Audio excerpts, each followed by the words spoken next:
Bonjour à tous, aujourd'hui retour de course, Super U et cagette Lidl. Alors, je n'aime pas franchement aller à Super U parce que c'est un magasin immense, il y a toujours la queue, mais là j'avais pas le choix. Il me fallait de l'acide citrique et je n'en trouve que là-bas. Alors l'acide citrique, celui-là, je l'ai payé 3,29 €, c'est moins cher que je trouve, il y en a pour 500 grammes. Et l'acide citrique, pourquoi je m'en sers? En fait pour détartrer mes WC. À peu près tous les 15 jours, je mets 2 cuillères à soupe d'acide citrique le soir au fond de la cuvette. Et le lendemain matin, je tire la chasse, j'ai plus qu'à gratter un coup et c'est nickel. Anti-tartre parfait. Ensuite, à Super U, ce que j'achète, c'est une grosse boîte de morceaux de filet d'anchois. Alors, la boîte, je l'ai achetée 11,25 €. Ça revient à peu près à 14 € le kilo. Donc, c'est des morceaux de filet d'anchois à l'huile de tournesol. Ça veut dire qu'une fois que la boîte est ouverte, moi je la mets dans un Tupperware, je laisse bien dans l'huile et du coup ça se conserve sans souci tant que les filets sont dans l'huile. Voilà, ça c'était mes 2 achats à Super U. Ensuite à Lidl il y avait une cagette, donc je vous la montre telle qu'elle est. Il y a des... Voilà, c'est un peu en vrac, mais du coup on va déballer ensemble un vrai live. Alors bon, là nous avons un joli petit panier tout vide. Ah ben hop, je pense qu'il y avait des fraises dedans. Alors ce que je fais, c'est que je vais mettre sur le côté, comme ça on verra ensemble.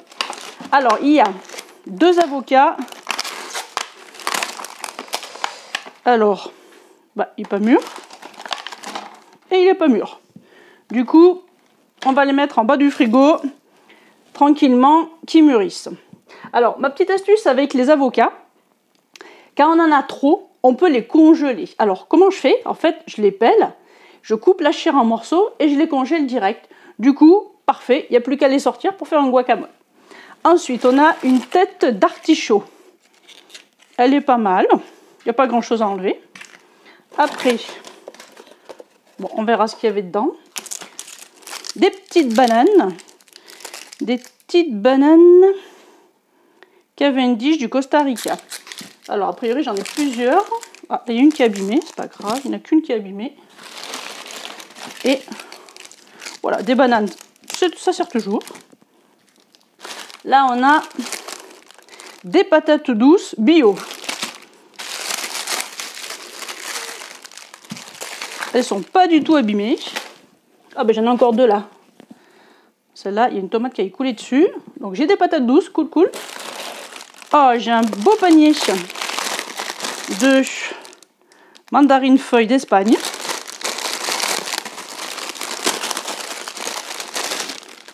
La cagette des paniers. Et là, je vérifie, pas du tout abîmé. J'en ai à côté qui sont sortis sûrement d'une cagette. Pas abîmé, pas abîmé, abîmé. Je la mets dans sa cagette.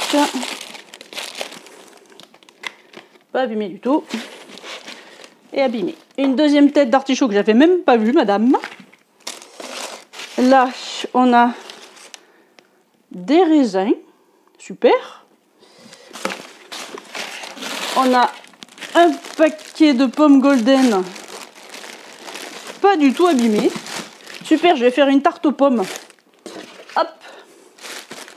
Ensuite, il nous reste au fond les fraises qui se sont échappées de la première mini cagette que j'ai trouvée. Hop, je vais les remettre là-dedans. Elles sont pas beaucoup abîmées, hein. Je vais pouvoir faire une salade. Ah, mais je vais pouvoir faire une salade de fruits. Super, banane, pomme, clémentine, fraise. Ah ben c'est pas mal. Super. Ah, et des raisins, bien sûr, j'ai oublié les raisins. Excellent, c'est une belle cagette. Il y a encore une petite grappe de raisins au fond. Voilà. Ah ben je suis ravie de cette cagette. Il y a de quoi, il y a pas mal de fruits, donc ça c'est top. Et 2 têtes d'artichaut. Voilà, c'était mon retour de course. Cagette Lidl et mini course à Super U. Une bonne journée, à très bientôt.